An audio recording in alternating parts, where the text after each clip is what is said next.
The first husband in recorded human history had one job. One job. Bring home meat. He did not bring home meat. He is the reason we are all here today, and also the reason marriage counseling exists. You are Grug. You have a partner, a cave, and the general understanding that if you work together, you will probably not die. This is the original relationship agreement. No apps. No forms. No 3-day waiting period. Just two humans, one mammoth-infested landscape, and a set of expectations that Grug is about to violate spectacularly. Today we find out exactly what the first husband did wrong.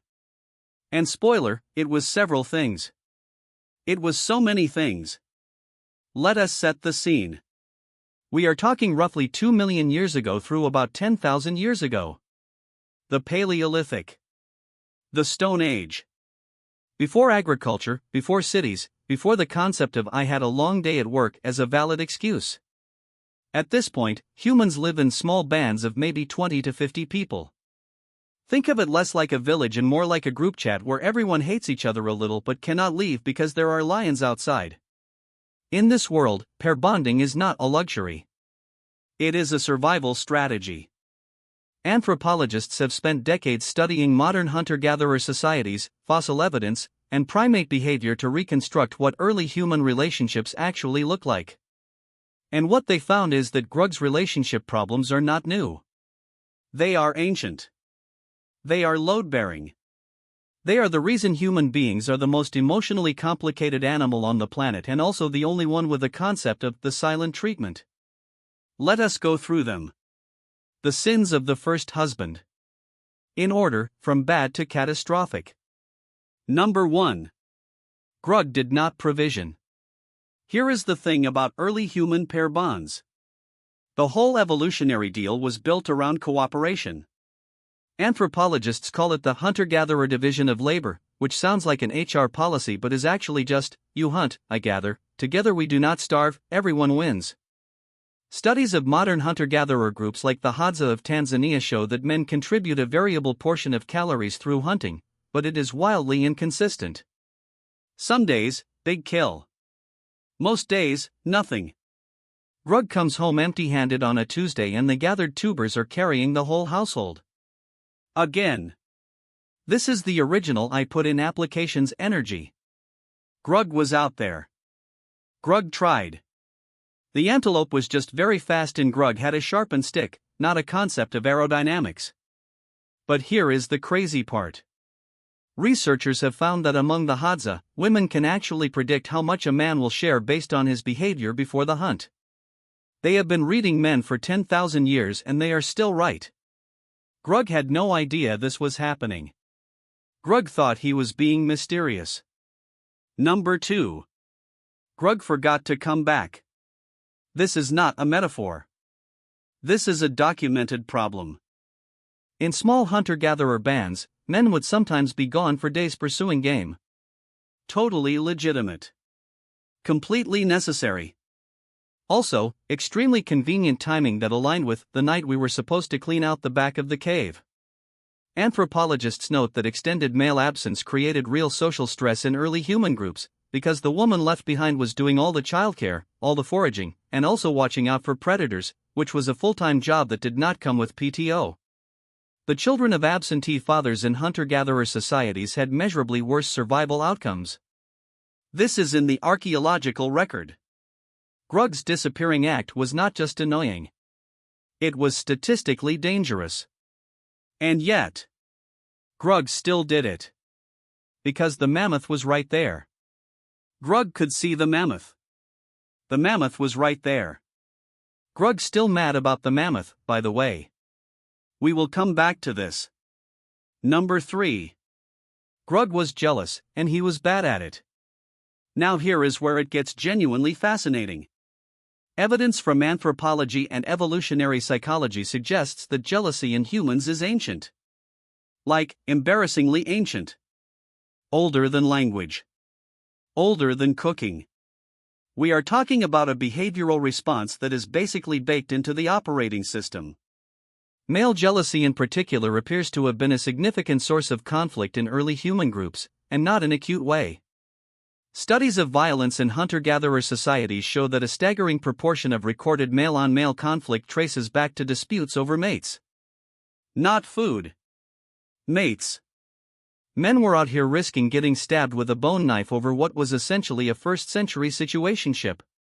And the object of the jealousy? Not always warranted. Anthropologists document cases in forager societies where men would become suspicious when their partners simply spent time near other men during communal activities. Which happened constantly. Because it was a communal society. Everyone was near everyone. The cave was not that big. There was literally one room. This is the original "who were you texting" energy, and it caused the same amount of unnecessary conflict then as it does now. Grug was not texting anyone. There were no phones. Grug had not invented the concept of letters yet. Everyone settled down. Number 4. Grug did not cooperate with her family. This one is underrated and it absolutely wrecked early relationships. In many hunter-gatherer societies, the social structure was built around the woman's kin network. Her mother, her sisters, her aunts. This network was how childcare happened, how food was shared, how knowledge was passed down. Anthropologist Sarah Blaffer Hrdy, who is a genius and has never been wrong about anything, argues that cooperative breeding, meaning the whole village helping raise kids, was essential to human evolutionary success. The word for this is alloparenting, and it is the reason humans are not extinct. Grug's job, as the incoming partner, was to integrate into this network. Bring gifts. Help out. Be pleasant.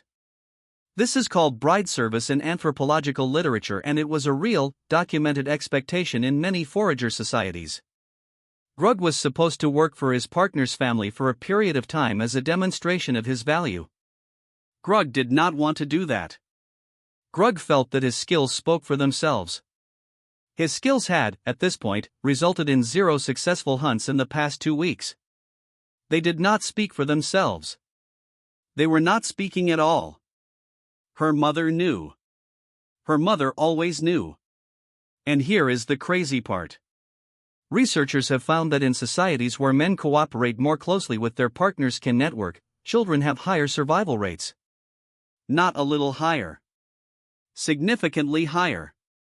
Grug's stubbornness was, once again, statistically dangerous. Grug is a pattern. Number 5. Grug forgot what was important. Studies of conflict in modern forager societies, used as a lens for understanding Paleolithic behavior, consistently identify the same recurring flashpoints. Infidelity, real or perceived. Failure to provide resources. Neglect of children. Refusal to cooperate with the group. These are not modern problems dressed in ancient clothes. These are the original problems. The factory settings.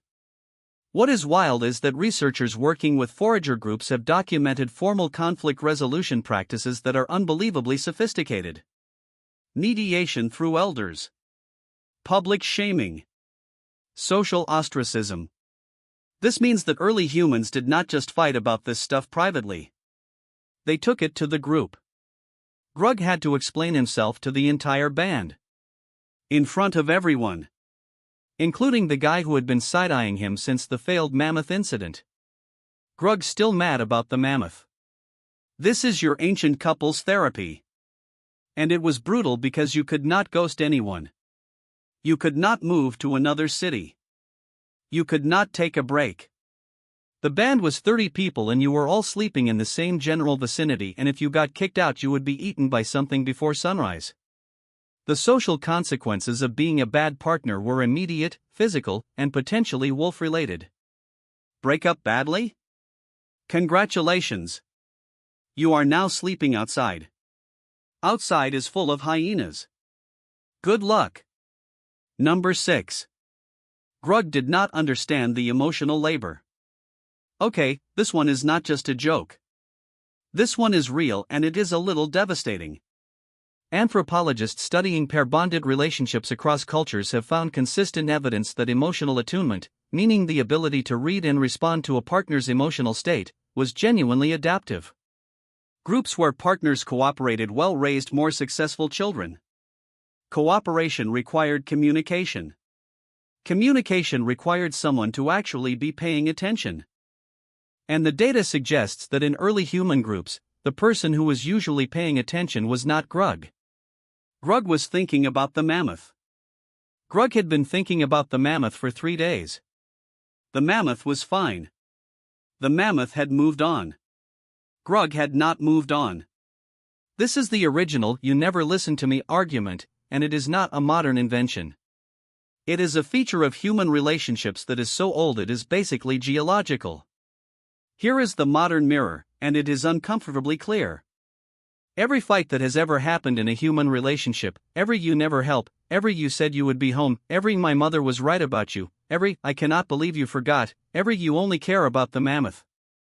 All of it. Every bit of it is Paleolithic. We have had the same 5 arguments for 2 million years. We have just added texting. We invented language so we could describe our feelings. Then we used it to tell Grug he was being unreasonable about the mammoth. Progress. And here is the part that should probably get more attention than it does. Despite all of this, despite Grug's catastrophic failure rate, despite the empty-handed returns and the jealousy and the ignoring of the in-laws and the emotional unavailability in the mammoth, humans kept doing this. Kept pair bonding. Kept choosing cooperation over going it alone.